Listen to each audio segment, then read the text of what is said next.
It was my son, Ethan's 6th birthday. We were in the kitchen that morning, just the two of us, frosting cupcakes with way too many sprinkles, because he said, "It's my party, Mom.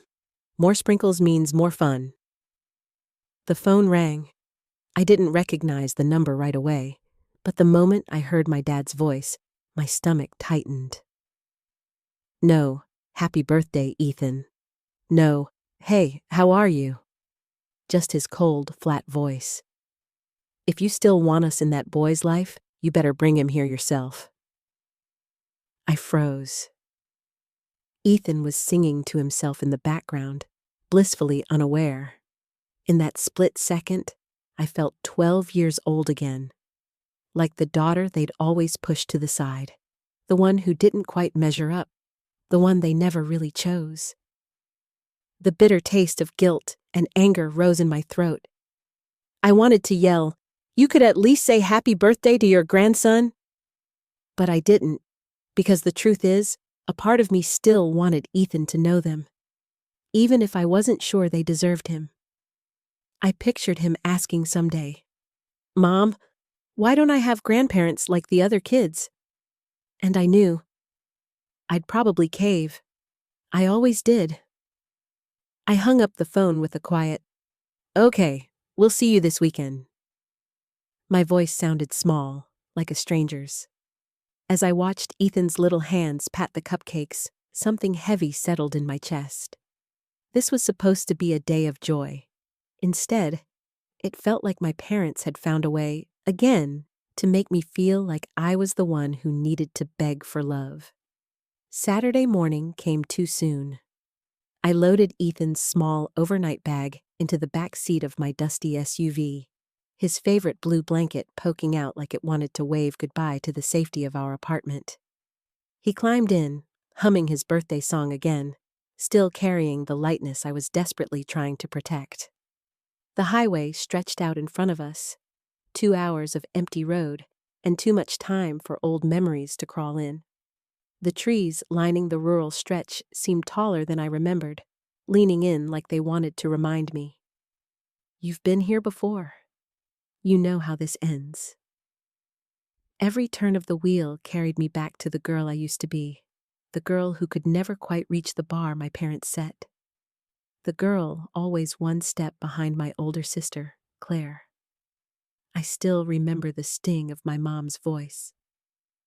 "Why can't you be more like your sister? She never talks back. She never makes mistakes." Back then, mistakes were as small as spilling milk or laughing too loud, and yet, every one of them felt like proof I didn't belong in my own family. Ethan was in the back seat now, babbling about how he hoped Grandpa had a big yard to play in. I gripped the steering wheel tighter. "Just let them be kind to him," I whispered under my breath. If they could show him even a fraction of the love they'd always withheld from me, I could stomach the rest.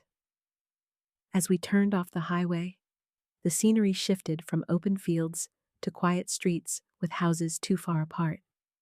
The kind of neighborhood where silence feels heavy instead of peaceful.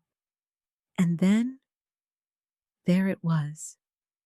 My childhood home. The same red brick, the same cracked driveway, the same curtains drawn like they were hiding something. The house hadn't changed at all, but the knot in my stomach reminded me that neither had the people inside. Still, I forced a smile for Ethan in the rearview mirror. "We're here, buddy. Remember, Grandma and Grandpa are excited to see you." A small, hopeful lie. One I desperately wanted to believe myself. The front door creaked open, and for a fleeting second, I thought maybe I'd imagined all the dread. "Ethan!" My mom's voice shot out, bright and syrupy. She knelt down, arms open, like the last year of silence had never happened. My dad hovered behind her, smiling, not at me, but at the little boy who still thought grandparents were magic. They barely glanced at me. Inside, the house smelled the same, lemon cleaner and stale air. Nothing had moved since I left. Same beige carpet, Same family photos on the wall. Most of them were of Claire. Her perfect wedding. Her perfect kids. The golden daughter immortalized in frames. We sat down at the dining table, and the routine began almost immediately. "Ethan, sit up straight," my dad said before he'd even taken a bite. Mom added, "Your sister's kids never wriggled in their chairs like that." I swallowed hard and focused on my plate, picking at a piece of overcooked roast chicken. Then came the familiar sting. "So?" my mom started, eyes raking over my t-shirt and jeans. "Still dressing like that? I swear, if you cared half as much as Claire does about her appearance, maybe your life would have turned out different." I bit my tongue. Ethan looked at me, confused. I forced a smile for him.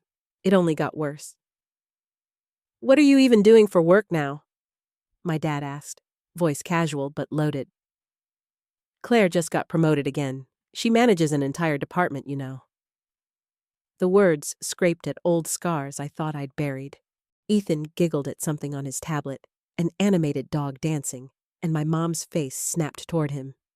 "That is too loud." Her voice cracked like a whip. Before I could react, she pointed to the corner of the living room. "Go stand there. Quiet time. 2 hours." I froze. 2 hours? He was 6. "Mom, that's ridiculous." She cut me off with the same cold authority I'd grown up under. "Don't tell me how to discipline children. This is my house. If you want us in his life, he'll follow the rules." Ethan shuffled to the corner, shoulders small and trembling. I sat there, feeling the years collapse in on me. 30 years old, and somehow still that powerless little kid spilling milk in this same kitchen. Lunch dragged on like a trial. Every word from them was either a critique or a comparison. Ungrateful. Messy. Lucky we even keep in touch. By the time the plates were cleared, Ethan was still in the corner, silent. My chest burned with a mixture of rage and shame. I had promised myself I could endure anything if they were kind to him. But now, watching his tiny hands fidget against the wall, I knew I'd lied to myself. The next morning, I packed our small overnight bag in silence. Ethan was still rubbing sleep from his eyes, blissfully unaware that his quiet corner had broken something inside me. I told him we were going home, and his face lit up. Driving to the airport felt like freedom. Each mile away from that suffocating house was a breath I didn't realize I'd been holding. I thought maybe I could just let it go this time. Put it behind me like always. Then I got to the check-in kiosk. "Reservation not found." The screen blinked. I tried again. Double-checked the confirmation number. Same result. Confused, I walked over to the desk. The airline worker typed furiously before frowning. "Sir, your tickets were canceled yesterday and rebooked under a Claire Jensen." My stomach dropped. Claire, my sister. I must have gone pale because the agent hesitated. "Do you want to purchase new tickets?" I nodded mechanically, swiping my card with shaking hands. Ethan tugged at my jacket. "Daddy, what's wrong?" Before I could answer, my phone buzzed. A new text from Mom. "Your kid is too much trouble. From now on, don't come back. This family only needs your sister." I just stood there in the terminal, the world buzzing around me. Families laughing, flight calls echoing, the smell of pretzels and coffee. And I felt like I was 12 years old again, the day they left me at soccer practice because Claire had a recital. Hot tears blurred the screen. My hands trembled so hard I almost dropped the phone. I turned toward a corner of the parking lot, climbed into the rental car, and shut the door. For the first time in years, I broke. I pressed my forehead to the steering wheel and let it all out. 30 years of being the unwanted child, now doubled by watching them reject my son. Ethan's tiny voice came from the back seat. "Daddy, are you okay?" I turned, wiped my face, and forced a shaky smile. "Yeah, buddy, we're okay. We're going home. Just you and me." Inside, though, something shifted. This wasn't just pain anymore. It was the first spark of resolve. I didn't reply to my mother's text. I didn't call. I didn't scream, curse, or beg. I just went quiet. Ethan slept most of the drive home, his head lolling to the side, the soft snore of a 6-year-old who'd finally escaped the tension of that house. The highway stretched endlessly ahead, sunlight streaking through the windshield. And in that silence, a new thought bloomed. They think I'll cry and crawl back. They think I'll beg to be part of a family that never wanted me. I gripped the steering wheel tighter. Not this time. This time, I won't forgive them. When we got home, I unpacked our small bag and went straight to my computer. I opened a folder and titled it, "For Ethan." That night, after putting him to bed, I began documenting everything. Photos of Ethan standing in that corner, face downcast. A voice memo of my mom scolding me for letting him act like a wild animal because he laughed at the dinner table. Screenshots of every cruel text they'd ever sent me, especially the last one. "This family only needs your sister." Every memory I'd buried for years came rushing back, and I finally put it into words. Dates, incidents, even the little comments that had chipped away at me since childhood. As I typed, I felt the shift, like I was stepping out of the shadow I'd lived in my whole life. No one else would ever understand the decades of quiet humiliation. But I understood, and now I was recording it. One evening, I caught my reflection in the darkened window. Eyes swollen, hair messy, but something in my face was new. Resolve. You will not hurt my son like you hurt me. Not again. The next time my phone buzzed with a message from my mother, I didn't even open it. I took a screenshot instead and added it to the folder. I wasn't planning revenge. Not yet. I was just preparing. Back in the city, the quiet of my apartment felt like another world. No constant criticism, no passive-aggressive sighs. Just me and Ethan, safe. But the anger didn't fade. If anything, it crystallized into something sharper. Purpose. I started digging. First, I logged into my online accounts, property management, vehicle registration, even the joint insurance policies I'd stupidly agreed to years ago. I froze when I saw the truth in front of me. My parents were still living in the house I bought, but the utilities and mortgage were in my name. The SUV they drove everywhere? Leased under my credit. Even the family's emergency credit card was mine, quietly racking up charges I hadn't made. My hands shook, but not from fear. This was clarity. They weren't just cruel. They were comfortable. My life had been their safety net, and they thought I'd never cut the strings. Then came the breaking point. One night, I scrolled through my sister Clara's Instagram.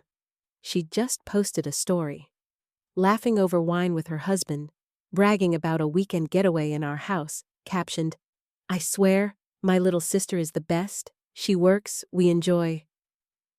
My stomach turned. The next morning, I booked a consultation with a lawyer downtown. I showed him everything, photos, contracts, statements. He raised an eyebrow and said calmly, "You have more leverage than you think. Everything is legally yours. If you want to, we can make sure no one touches your assets again, immediately." Within a week, I had transferred all properties solely under my name, stripping any cosigners or emergency users, frozen the family credit card and auto-pay accounts, notified the bank to reject any transaction that wasn't personally approved by me. I walked out of the lawyer's office with a folder of documents and a plan. No yelling, no confrontation, no warnings.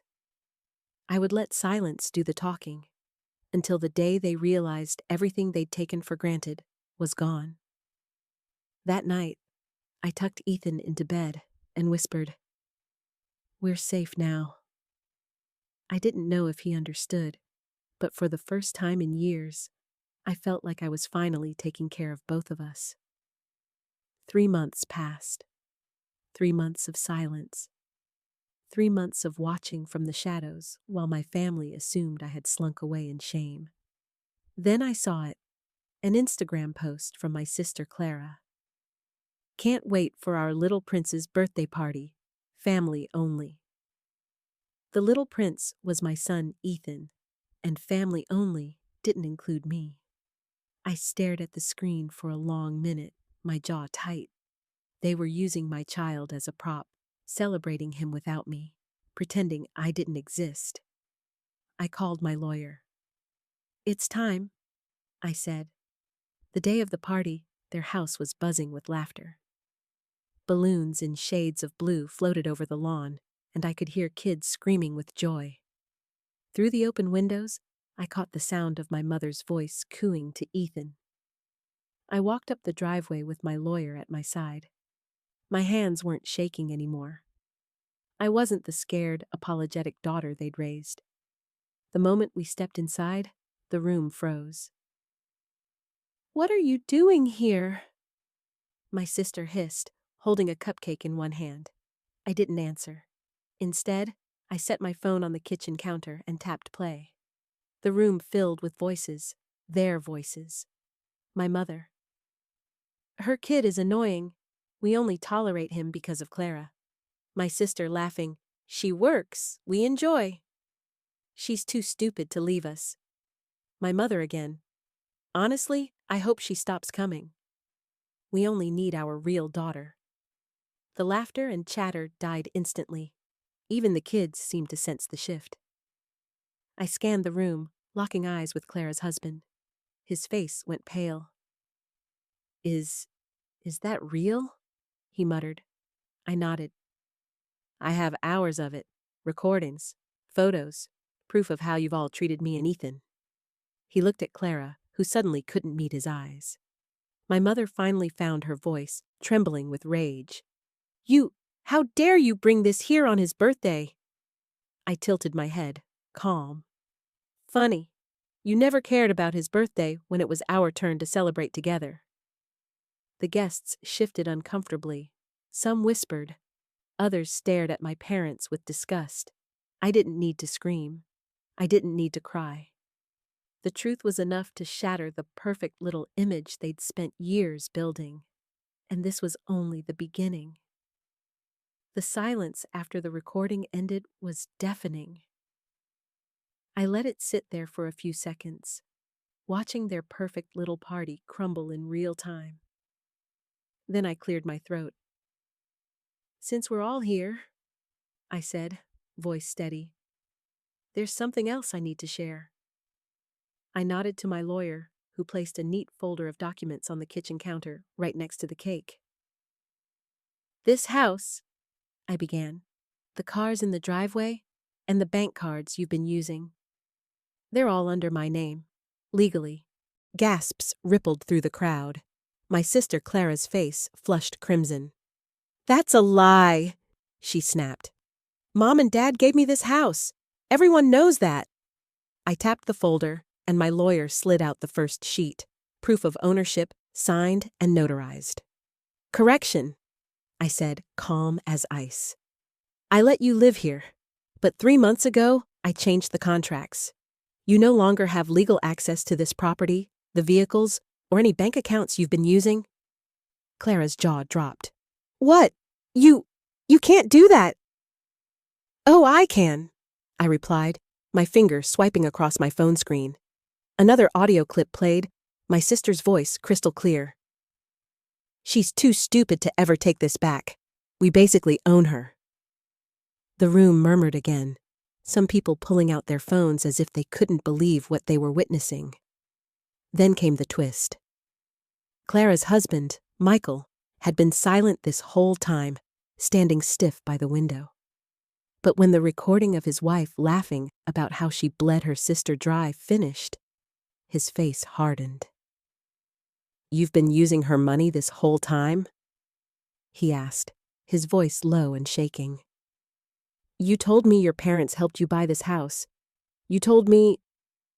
Clara reached for him. Michael, I can explain. He yanked his arm away. You humiliated me. You lied to me, and you let our son grow up in this mess. He turned toward me, his eyes heavy with shame. I'm sorry, he muttered, before walking out the door. The sound of the front door slamming echoed like a final verdict. My mother sputtered, my sister sobbed, and the guests whispered behind their hands. I stood there, calm, a quiet storm in the middle of their chaos. This was no longer my family. This was just a collection of people who finally got caught. The next week felt like a blur, but one I would never forget. By Monday morning, the eviction notices were official. My parents and Clara had 48 hours to vacate the property. I didn't need to be there. The law handled everything. But part of me imagined their faces as the sheriff's deputies stood by, watching them pack up the lives they had stolen from me. Neighbors peeked from their porches, whispering behind coffee mugs. In our quiet suburb, this was headline news. Isn't that the family who always bragged about their perfect daughter? I heard the house wasn't even theirs. Every box they carried out was like a confession. Every whisper in the neighborhood was a verdict. When the house was finally empty, I drove back with my son Ethan. He stared out the window, his small hand gripping mine as we stepped into what was finally our home. No yelling, no insults, no one telling him to stand in a corner for being a child. Just peace. We spent the afternoon unpacking our own things, our real things. Ethan taped up his drawings on the refrigerator. I dusted off old photo frames I had been too ashamed to display. Finally, I hung one on the wall above the living room couch, a picture of me and Ethan at the beach last summer. His cheeks were sunburned, and my hair was messy from the wind, but we were smiling, really smiling. Beneath it, I wrote in neat black letters, "This is our real family." The silence in that house wasn't heavy anymore. It was a warm, freeing kind of quiet. I poured myself a cup of tea, sat on the couch, and let Ethan snuggle against me as he drifted to sleep. Outside, I knew the neighbors were still talking. Maybe my parents were somewhere, spinning new excuses. Maybe Clara was still crying over the life she thought she deserved. But none of that mattered. In that silence, in that moment, I realized I'd finally won. Weeks had passed since the dust settled, but the weight of everything still lingered, like an echo that refused to fade. I sat down one evening with Ethan, watching him play quietly in the living room. It struck me then how much we had rebuilt, not just a home, but a life free from the shadows of the past. I looked into the camera one day and shared what I had learned through all this pain. Sometimes, family isn't about who you come from. It's about who chooses to respect you. It's about who loves you, not just by blood, but by heart. And then, just as I was closing that chapter, a letter arrived. It was from Clara. The words were shaky, but clear. I'm sorry for everything, for the pain, the lies, the silence. I hope someday we can be more than just strangers. I held the letter in my hands for a long time. A part of me wanted to reach out, to forgive, to rebuild. But the stronger part, the part that remembers every scar and every lost birthday, just smiled gently. I folded the letter and slid it into my desk drawer. No reply, because some bridges aren't meant to be crossed again. I looked over at Ethan, asleep with a peaceful smile, and I knew this was the family I chose. Thank you for following this journey. If you've ever felt like I did, remember, your worth isn't defined by others. Maybe you clicked out of curiosity. Or maybe, without knowing, You are looking for a quiet corner where words arrive slowly and even silence feels like part of the story. I wrote this with care, stitching together memories, pain, and small discoveries, hoping that at some point you might see a piece of yourself here.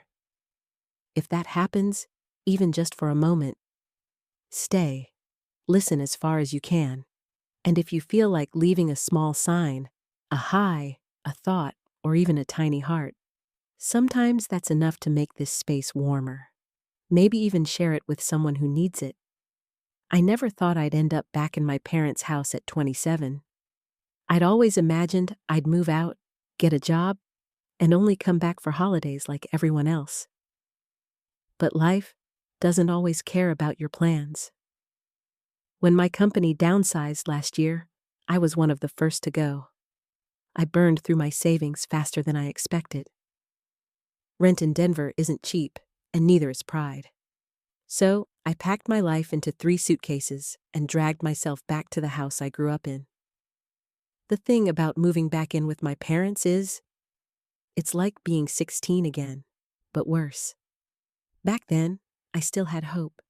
Now, I was unemployed, broke, and constantly reminded that I didn't belong.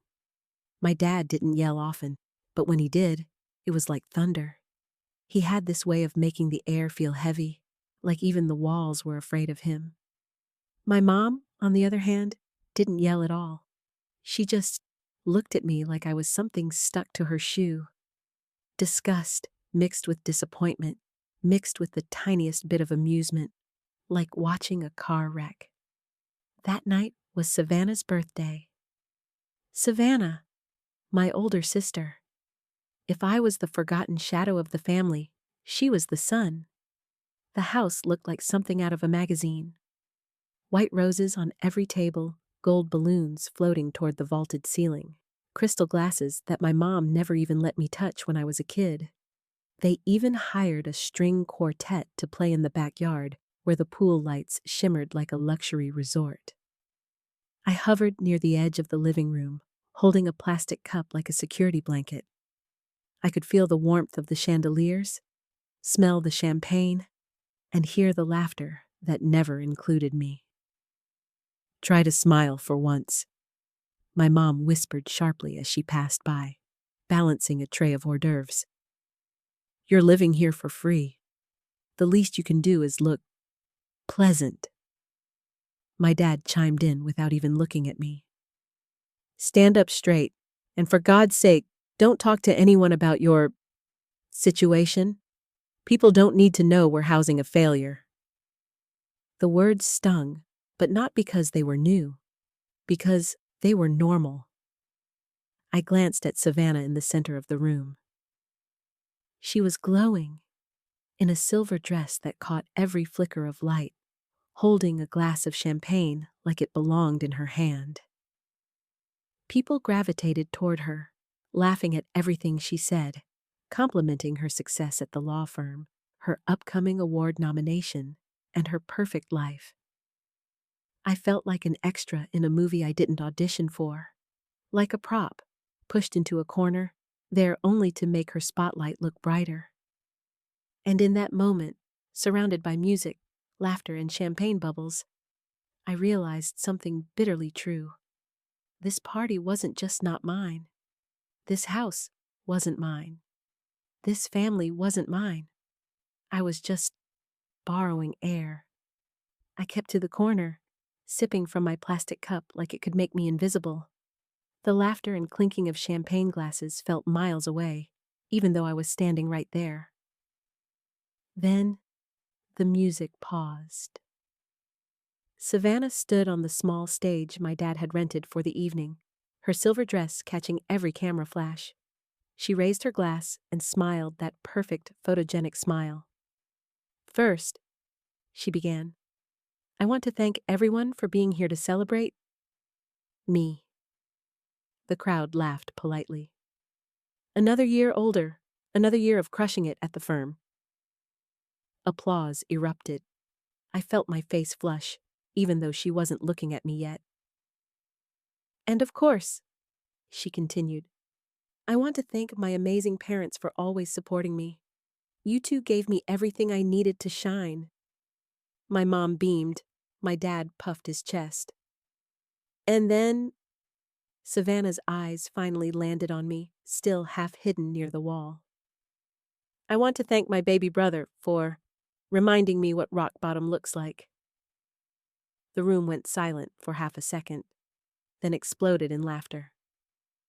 He's living with Mom and Dad again, she said, feigning sympathy. Unemployed, basically homeless. She lifted her glass higher. Here's to keeping the family tradition of success alive. Well, most of us anyway. Savannah,